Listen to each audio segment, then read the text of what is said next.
Welcome back, Irish fans, to Breaking Down Braves Boys podcast.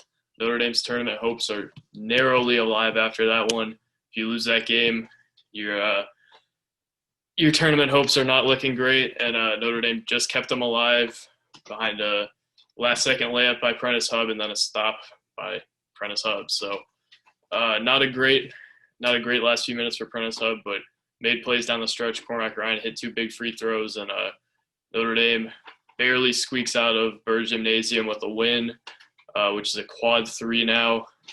Another quad 3 loss would have completely killed their resume, but they found a way to pull it out. Howard just played with their hair on fire, like they had nothing to lose. I thought it was good that Notre Dame was able to see a team with pressure before they saw one in ACC play that pressed and put pressure on their guards the whole game. They're going to really need to work on that before ACC play. It's unbelievable to me that a group of 4th and 5th year seniors can't handle a press. Blake Wesley turning it over isn't that bad to me. He's a freshman. The guy is like 18 years old. If you are in your 20s, you should be able to handle a press against the mid-major team.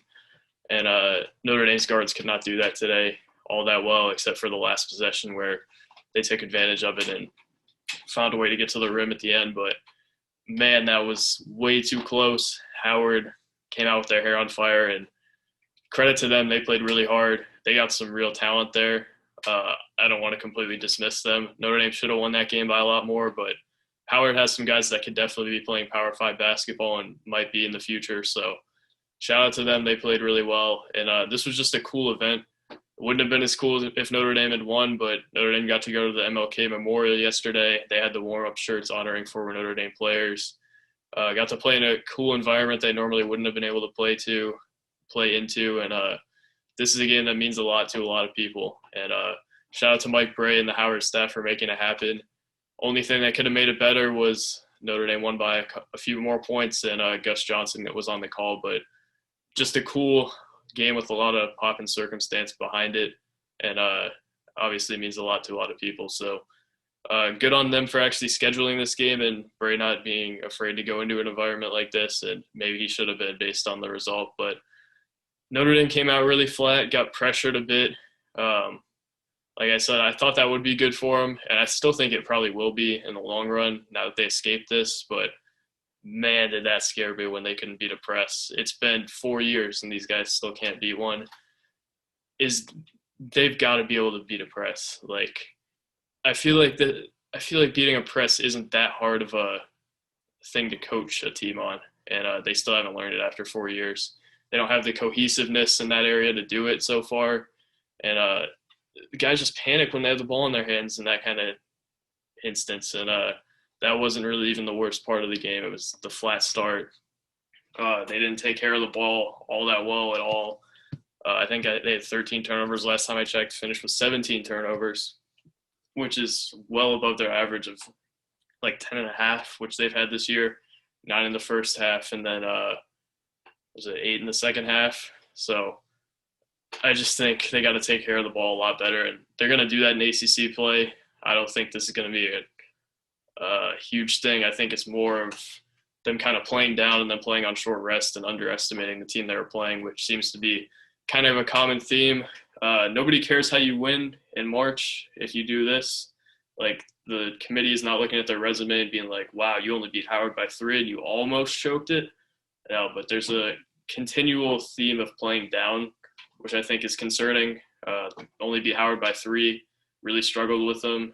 I think they were losing to Chaminade at half or were tied, got beat by BC, ran off the court by BC actually. Almost got beat by a pretty bad Pitt team who did beat Louisville, but that's not a good team that they should have been in a close game with. High Point was also one where they kind of let High Point hang around a little too much. I think High Point is solid. They hung around with Michigan State, but again, not a team Notre Dame should have had hanging around with them. And another big issue I had today was, where was Paul Atkinson? I think Atkinson finished with like 6 points. And he had – what did he finish with?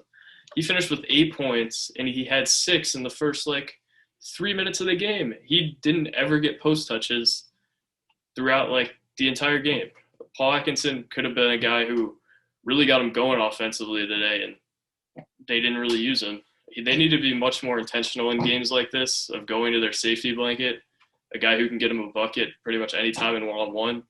And if he's doubled, then he'll always find a guy. He was a little sloppy also. I don't have the turnovers by player in front of me, just the team turnovers because ESPN doesn't have it. But Atkinson has they've got to find a way to get him more involved when they're sputtering like they were today. And they've done a good job of that recently, but today was a step back in that aspect. Defensively, I think it was a step back also. There was way too many backdoor cuts that were wide open, baseline cuts that were wide open. Just poor discipline defensively at times. And I think Notre Dame, I don't know if they weren't ready for this game, but they were certainly flat for most of it. They went up big, blew the lead, and kind of got bailed out by the zone they played for a while. That kind of suffocated Howard and slowed him down, didn't allow him to get to the rim. But Howard certainly has talented players. Notre Dame should not have – they're not talented enough to make a three-point game against Notre Dame if Notre Dame is playing well. But, man, this one was not ideal. Prentiss Hubb, I'll go into the players now, got the first bucket on the three.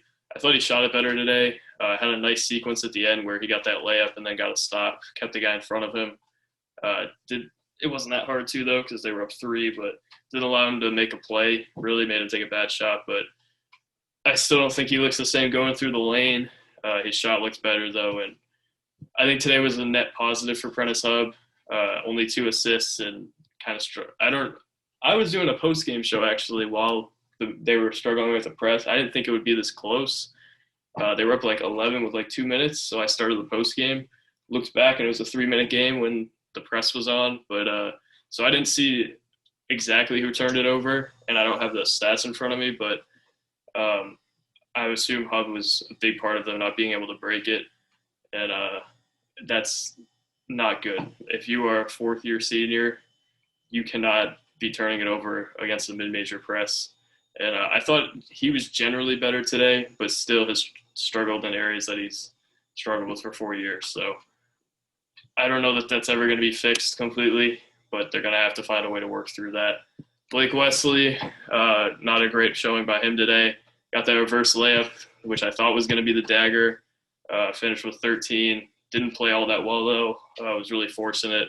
I'd love to see kind of a breakout game from him. He's still scoring double figures every game, but has struggled to get to the rim at times. And I feel like hasn't been playing as well as he had been like 2 or 3 weeks ago. I think ever since what was the game before? Ever since UNC, I don't think he's been all that great.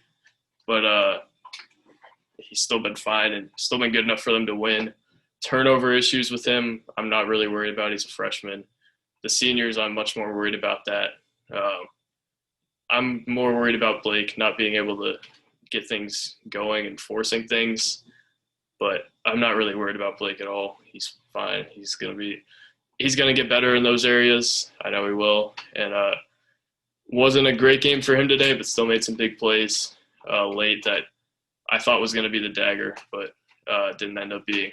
So Dane Goodwin, seems like I say the same things about him every post-game show.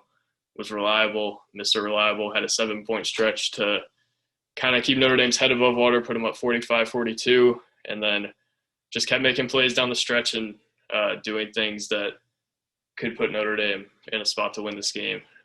Liked what I saw from him today. I don't think there's been a game this year that I haven't liked what I've seen from him. Yeah, not that I recall, but if Dane Goodwin keeps playing like this the rest of the year, he's an all-ACC type guy. Maybe all ACC first team. And, man, he was really solid in the second half and hit a few shots in the first half. I'm so confident that it's going to go in every time it comes out of his hand. It's unbelievable. I don't think I've ever been as confident of shots going in with a Notre Dame player as I have of him. And that's saying something considering how frustrated I was with him not quite being a dead-eye shooter over the last few years. His three-point percentage going into today was up 10% from what it was last year. Unbelievable improvement just as a shooter by Dane Goodwin. We knew he had it. He was just getting rattled and going through cold stretches over the years. This year is his year, it seems like. And if he's back next year, man, I'm gonna have fun talking about him on the post games next year. I'm gonna be saying all the same stuff. So good for Dane Goodwin. Just composed, always know what you're going to get from him. He's probably not going to take over, but if he's playing like this every game, then they're completely fine. Nate Laszewski was really good today also, one of his better games this year. Led the scoring for a while. I think he had a run of his own also. 17 points, 12 rebounds. Nate Laszewski loves feeding on these bye games, and today was another example of that. I was impressed with him today, though. A lot of these bye game teams they'll play, mid-major teams, won't have the type of athleticism and like length on the perimeter that Notre Dame had or that Howard had. But Nate did a good job still getting to the rim, making plays against these guys, even though I don't know if they're ACC caliber defenders or have ACC caliber size, but those aren't horrible guys to be on him. So I was pretty happy with Nate today. I think he's been a little bit better lately. Had a rough game defensively, I thought, on Saturday, but overall has been a lot better on that end too. Paul Atkinson, like I said earlier, you got to mismatch with him. You got to be more intentional about finding him down there. I think he was a little bit careless early with the ball, but I'm not mad at Paul Atkinson at all. I think he should have been utilized more, especially in the first half when their offense was sputtering. Cormac Ryan didn't do much in the first half. I don't think he scored, but made a veteran cut to put him up, bounced back from Saturday and hit free throws late. I'm not sure if he turned it over late. I think they had 4 turnovers on that press, but finished with 6 and 2, played solid defense, typical Cormac Ryan game. And there's not much else to say about him. I'd love to watch it back and see if he was one of the guys that turned it over late. But, man, Cormac, we've seen what he can do. Like the Duke game last year, St. Mary's this year, we've seen what he can do. Just hasn't done it consistently. And I think this is the type of game we're going to get from him more often than we're going to get a Duke performance again from him. So I'm not going into games expecting a whole lot from him anymore. Just expecting to kind of play his role. And he's really carved out a role as kind of a defensive guy who can go get a bucket when you need him to. And that's fine. He makes veteran plays. He plays good defense. He's like Rex Pfluger, but I think he's more talented than Rex was, especially after the ACL thing for Rex. So good to see from Cormac. The last guy I have is Trey Wertz. I think Trey Wertz has gotten his touch back a little bit. He just isn't really being aggressive. I've never really seen a player over my time, at least covering the team, maybe when I was just watching as like a fan. I don't know if I've ever seen a player, like, especially a senior guard in Mike Bray's system, not look like they have the green light. I feel like Trey could have taken a few more shots and that were somewhat open, and he didn't. And I think he would have taken those shots last year. It seems like he's really handcuffed offensively, and I don't think anybody's telling him to be. I just don't think I don't know if it's a confidence thing or if he's just not hunting his shot as much, not being as aggressive. But I think Trey could have put up much better numbers today. It seems like he's finding his touch a little bit. And we'll see if he can have a breakout offensively. I think Blake and Cormac and Prentiss and Dane, all being somewhat big contributors offensively, kind of leaves him as the odd man out. But, hey, I think Trey can definitely be a guy that is one of Notre Dame's better guards if he gets the opportunity to and gets as many shots as those guys do. I don't think it's a thing of him not translating that well to the Power 5 level. I think it's just that he hasn't really found a role as much. And we'll see if he can do that at some point. But kind of summarizing this, a lot of bad in this game, but look, when the committee looks at this game in March, they're not really going to care. If Notre Dame has squeaked this one out, a lot of teams squeak out games that they shouldn't be squeaking out. So I don't think this one was horrible for Notre Dame. Obviously should have played better, but overall it was a cool event, and would have been a much, much less cool event if Notre Dame hadn't squeaked this one out. So good win. In context, it's a good win.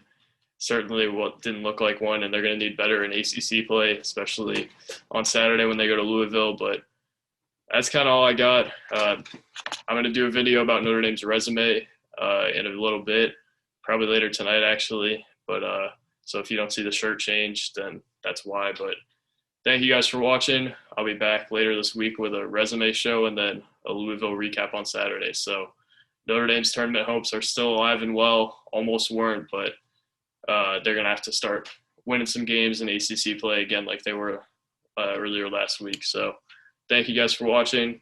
Go Irish, and I'll be back later this week. Peace.